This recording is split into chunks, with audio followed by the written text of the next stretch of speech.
Estamos então estudando o livro A Grande Síntese, né? Estamos no capítulo 66. Paralelamente, a matéria, expressão de tudo isso, experimenta mudanças profundas. Vimos que o trem eletrônico da onda dinâmica degradada começa investindo as unidades atômicas de estrutura planetária mais simples.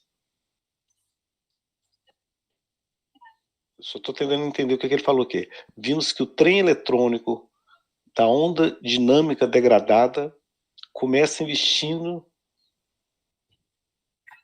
as unidades atômicas de estrutura planetária mais simples. No círculo da vida, são introduzidos, de preferência, os corpos simples, de peso atômico baixo. Ora, deixa eu acabar essa ideia, que aí eu tento ver o que Paulo a gente Brito, tem. Oi. ele está fazendo aqui só uma recordação, porque primeiro a gente estudou a dimensão da matéria, que era o gama. Aí, Sim. o final dessa dimensão, ele é o urânio, quando começa a se desintegrar em radioatividade. Aí entra na outra dimensão, que é a beta.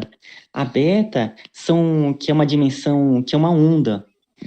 Né, que o sistema fechado ele se abre e começa uma onda. O final dessa dimensão beta, ele vai chegando ali ele vai tendo uma maturação, um comprimento de onda grande, que ele chama, que é por volta ali de uma estrutura que ele fala que é da eletricidade.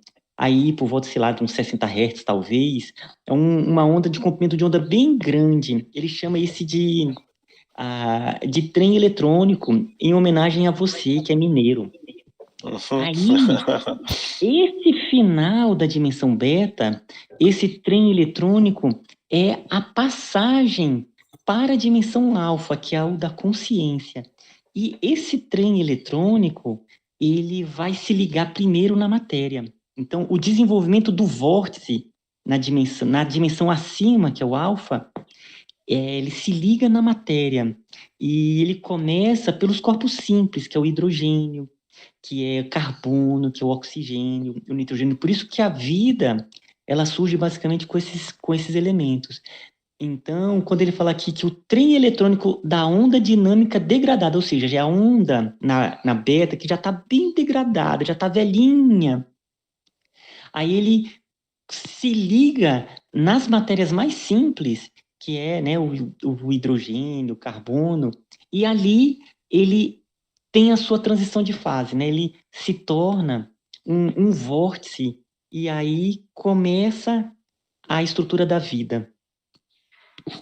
É interessante que isso, ele faz aquele ciclo que vai e volta, né?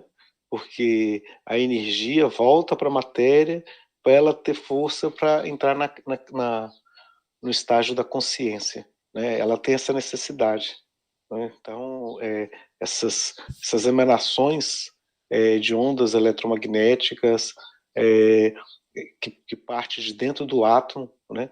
Já na forma de energia, e ela vai fazendo com que a própria matéria ela possa ter condições de ter consciência, que é o que você falou aí, né? Que é a vida, né? No carbono, hidrogênio, oxigênio, nitrogênio. Legal. Ora, esse fenômeno constitui apenas o início do processo da desmaterialização da matéria. Quando o vosso novo turbilhão vital tiver investido toda a matéria até os pesos atômicos máximos, isto é, quando o trem eletrônico estiver transformado os movimentos planetários atômicos em movimentos vorticosos, até as formas planetárias mais complexas, deslocando e reconstruindo em equilíbrios mais complexos, todas as órbitas, até as de 92 elétrons do urânio, então alfa, o psiquismo terá penetrado e permeado toda a matéria. Essa se desmaterializará, ou seja, não existirá mais como matéria. É curioso, né? E a gente que... Isso me lembrou aqui, Ismael, a questão que ele coloca em órbitas planetárias e depois fala em estados vorticosos, lembrando bem da forma como a mecânica quântica expressa o comportamento das partículas, não mais como órbitas, mas como regiões, probabilidades de encontrar, quase que regiões vorticosas mesmo, né, que são aqueles que a gente estuda em química, né, aqueles orbitais, né, que é as regiões onde você encontra a probabilidade de você encontrar o elétron ou as partículas que você está estudando. Ou seja, ela deixa de ter essa órbita bem definida para ter uma região, né, quase que você não fala mais da órbita em torno de um ponto, mas você fala de um vórtice como um todo, né? Ou seja, todo aquele orbital. Né? Foi isso que me veio à cabeça aqui agora. Bem o Pietro Baldi estava bem em sintonia com a quântica que estava nascendo naquela época, né? É muito interessante isso. Me veio uma cabeça também uma coisa que é interessante. Não sei se é possível, né? O que acontece? Nós sabemos do sistema solar, os planetas girando ao redor do Sol. Isso vai gerar também um vórtice, não vai? E aí você tem as constelações todas também ficam girando e fica um macro vórtice dentro desse vórtice pequeno. Quer dizer, os vórtices pequenos dentro desse macro vórtice. É possível isso? Sim, quando você olha a galáxia como um todo, que são bilhões, mais de 100 bilhões de estrelas, se olha um grande vórtice, né? A própria galáxia.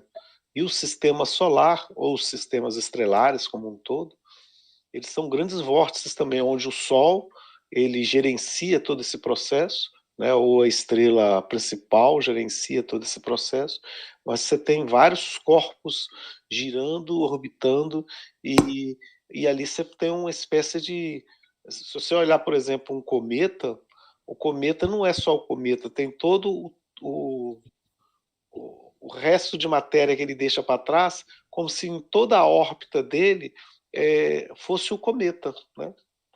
Tanto que toda vez que a Terra passa pela região onde esse cometa, o Halley, passou há 30 anos atrás, 40 anos atrás, e você encontra ainda resto do Halley que ele entra na forma de chuva de meteoros, né?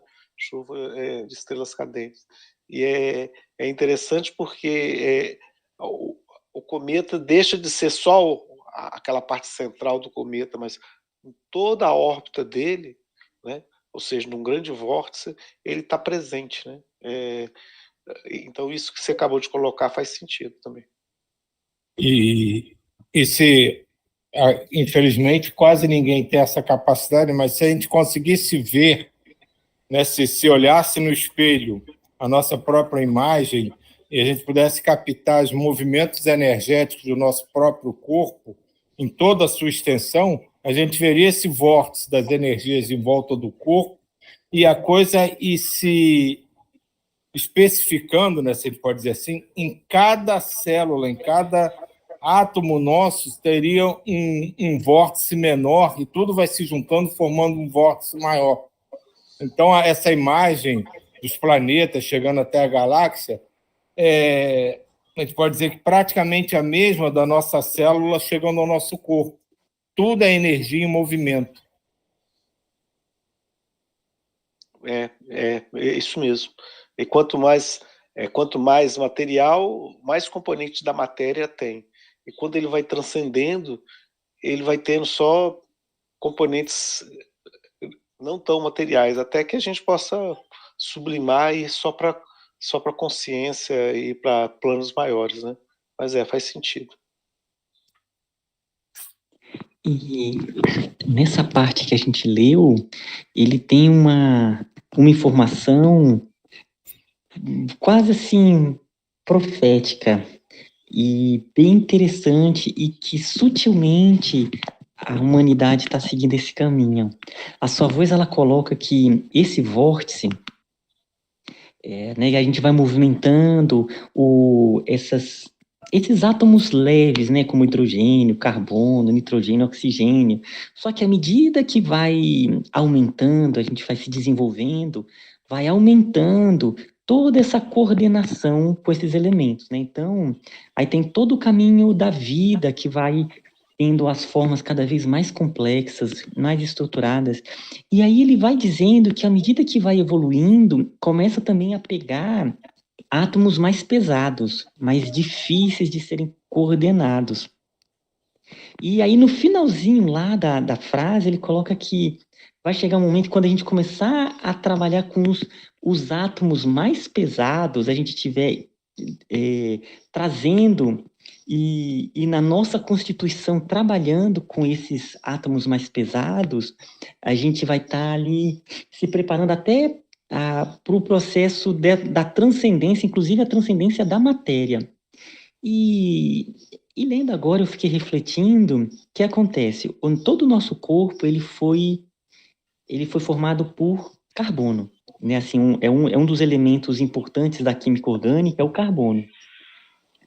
E na tabela periódica, as características do carbono tem um outro elemento que tem umas características um pouco parecidas, né? Que fica na mesma coluna, que é o silício. E a humanidade começou a trabalhar com silício em todo esse desenvolvimento da tecnologia, da eletrônica digital, dos chips, e aí permite os computadores, né? Os computadores eles permitem uma capacidade de processamento muito grande usando a tecnologia do silício. E aos poucos a humanidade começou a desenvolver elementos que vão adentrando dentro do organismo. Então, a pessoa está com um problema cardíaco, quando vê, está colocando ali um marca-passo, vai colocando outros elementos, e cada vez mais essas estruturas elas vão se tornando orgânicas, né? Uma eletrônica orgânica junto com esses elementos, e não tem como. O nosso ser energético, ele envolve essas características, esses elementos, e ela entra dentro da dinâmica energética da pessoa. Cada elemento que entra no corpo, ela entra dentro dessa coordenação energética mantida pelo espírito.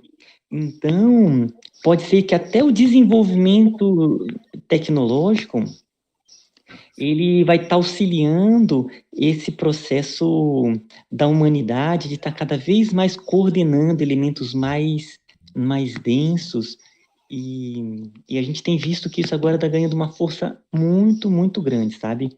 Então, ao mesmo tempo que dá um certo receio, nossa, o que vai ser da humanidade? Mas é algo que pode estar realmente dentro do caminho que a humanidade, que o governo oculto do planeta, ele tem conduzido a humanidade, sabe?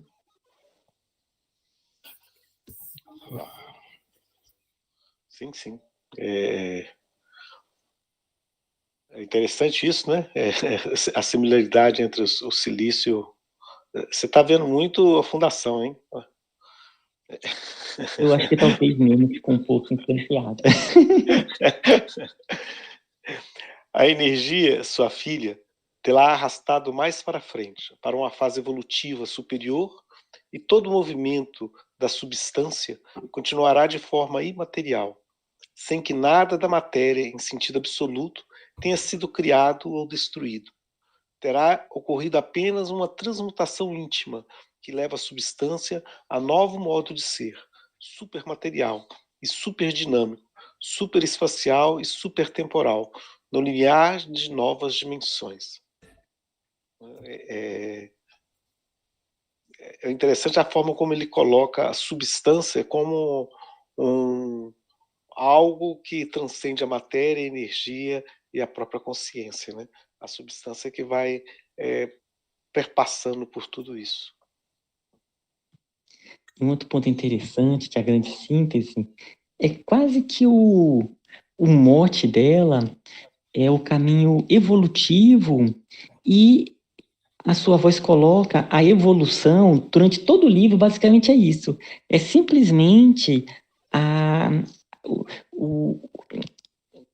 o passar, né, o adquirir, o alcançar novas dimensões. O processo evolutivo é alcançar novas dimensões. Você vê que é do gama, da matéria, para a energia, que é uma nova dimensão, depois para a consciência, que é uma nova dimensão, aí ele coloca uma outra dimensão acima da consciência, que é a superconsciência. Então, todo o livro da sua voz, no fim das contas, é evolução a partir de alcançar novas dimensões.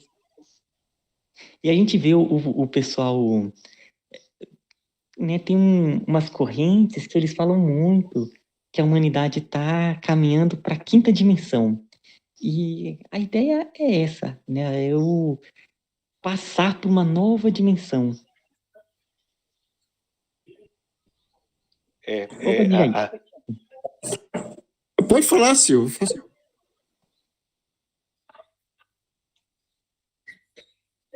Não, eu não falo nada, não.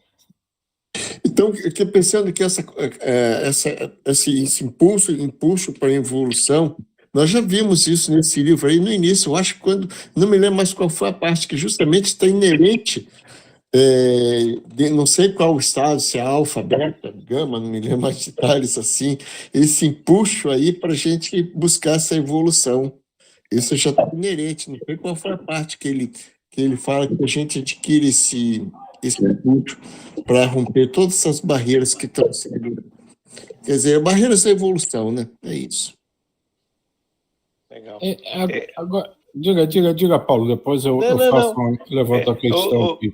Eu ia colocar só essa questão quando as pessoas falam de outras dimensões, é porque como a gente está no universo de 4 dimensões, 3 espaciais e 1 temporal, você dizer sobre uma outra dimensão, né, que não é nem espaço nem tempo, tem mais a ver com a parte consciencial, né?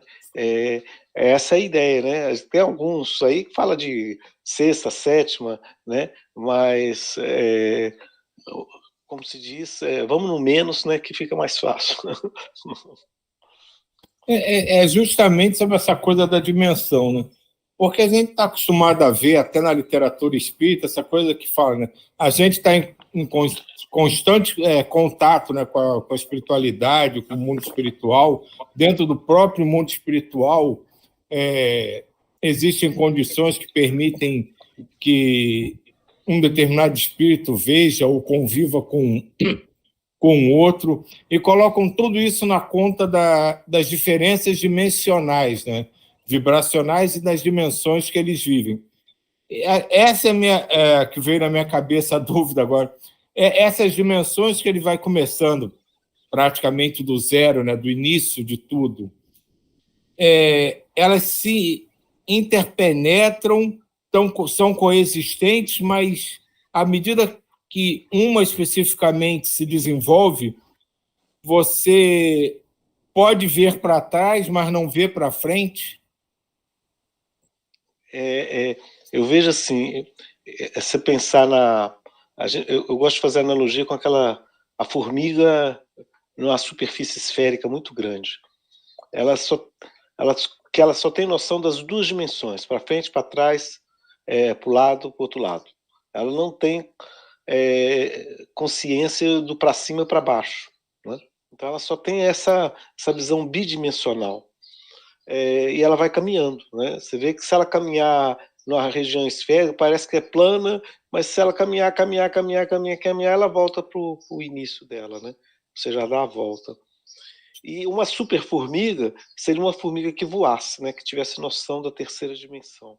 Você vê que a super formiga, quando está voando sobre a segunda formiga, a formiga terrestre, elas estão no mesmo X e no mesmo Y.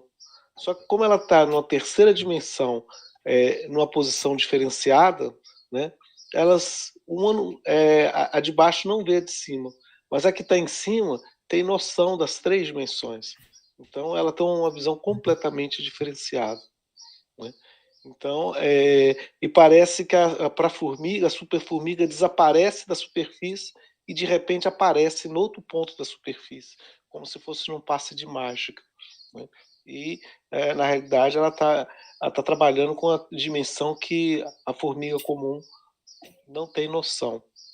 Da mesma maneira, quando o sujeito está em 3 dimensões e ele tem essa dimensão temporal que ele ainda não tinha noção da dimensão temporal, né? E ele pode estar no mesmo X, Y, Z, só que em tempos diferentes, né? Então, ou seja, você tem uma outra dimensionalidade. E na literatura espírita se fala muito de estar aqui ao nosso lado espíritos que estão no mesmo X, no mesmo Y, no mesmo Z, no mesmo tempo, mas estão em outra dimensão, né? Ou seja, eles conseguem ter essa percepção como um todo, e a gente que está na nossa o mundo quadridimensional simples aqui, a gente não tem noção dessas dimensões extras e elas convivem umas com as outras aqui, só que a gente não percebe. Mas quem está nessa situação maior consegue perceber tudo aquilo, né? E parece passe de mágica, de repente materializa alguma coisa e desaparece. Não, é simplesmente ele está nessas outras dimensões que a gente não consegue perceber, né? Essa é uma forma de enxergar, não sei se é a resposta, mas é uma forma que me é muito agradável, né? E é interessante, porque então a gente pode colocar essa explicação, relacionar com a própria mediunidade, então. Seria mais ou menos, né, um dos princípios da mediunidade esse, né? Você consegue acessar uma outra dimensão que, para quem está abaixo, é mágica. É isso aí. É isso mesmo. Né? É você sair com o corpo astral em projeção da consciência e quando ainda não fere a questão temporal, né? Vai no passado, vai no futuro, mas para a gente que está limitado a um mundo linear no tempo, é inconcebível para a gente, né? A gente não consegue nem imaginar isso, né? Igual a formiga comum que não consegue pensar o que é a terceira dimensão, ela não faz ideia do que é você ter uma visão espacial, né? É a mesma coisa, a gente não tem ideia do que é ter uma visão além do tempo linear, além essas 4 dimensões. Por isso que a gente tem que ter a mente aberta, né? Porque a gente só tem projeções, modelos do que a gente vai ver, né? Pode ser quando chegar lá é bem diferente, né? Mas tudo bem. E eu achei muito bacana esse ponto que o Silvio colocou, que vocês estão conversando sobre a mediunidade. Fiquei pensando em Jesus.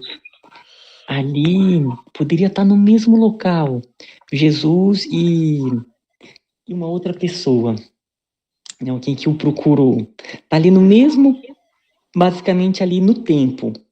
Então, localmente está parecido, no tempo também, mas o Cristo, ele estava tendo uma visão muito além de vidas passadas, de conexão no futuro e dimensões que estão muito além do que a gente concebe.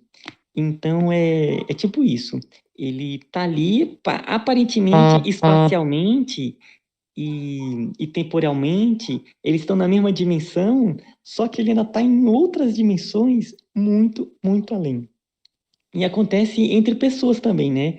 Às vezes a gente está junto com pessoas ali mais ou menos no mesmo espaço, no mesmo tempo, porém cada uma ela está em dimensões, em percepções completamente diferentes. Achei muito bacana mesmo. Rapaz, isso agora me acendeu uma luz aqui. Aquela história, né, da igreja, né? Ele está entre nós, é exatamente isso, né? Ele está sempre entre nós, só que num sentido dimensional totalmente diferente. Jesus podia ser a formiga voando, a gente não vê, Legal. e ele está ali o tempo inteiro. Sibeli? Eu estava lembrando agora, porque essa semana a gente, não sei se foi ontem até, a gente estava falando sobre o umbral, né? Que seria a 4ª dimensão. Aí lembrei daquele livro, Cidade do Além, que é do espírito Lúcio e o André Luiz, né? E aí tem os mapas, os desenhos de como seria nosso lar, né? E aí tem um bem legal que mostra as esferas, né, as dimensões aqui do nosso planeta. E aí ele explica que o umbral, né, ele divide em 3, nós estaríamos na crosta, aí acima tem um umbral grosso, depois um umbral médio e um umbral superior, que é onde estão as colônias. Então, quando a gente desencarna, vai para a erraticidade, a gente estaria no umbral, em alguma dessas faixas, dependendo da nossa vibração. E aqui na crosta a gente está assim, intermediado entre esses umbrais, né? Um pouco no grosso, um pouco no médio, tá tudo meio misturado, em termos de vibração. E aí as colônias estariam ali no umbral superior. Então, a quarta dimensão, ela é muito parecida com o que a gente vive aqui, porque, como o Paulo está dizendo, é o que a gente entende nesse momento, né? É o que a nossa consciência pode conviver sem enlouquecer, porque a gente tem condições de compreender, condições de estar ali, condições de viver, né? E aprender, porque quando tu traz informação demais para uma mente que não consegue compreender, a gente enlouquece, né? Então, essa seria a quarta dimensão e a gente estaria migrando para a quinta. E eu entendi, é o meu entendimento, né? Porque ali mostra as esferas, a quinta dimensão eles chamam de... Como é que eles chamam?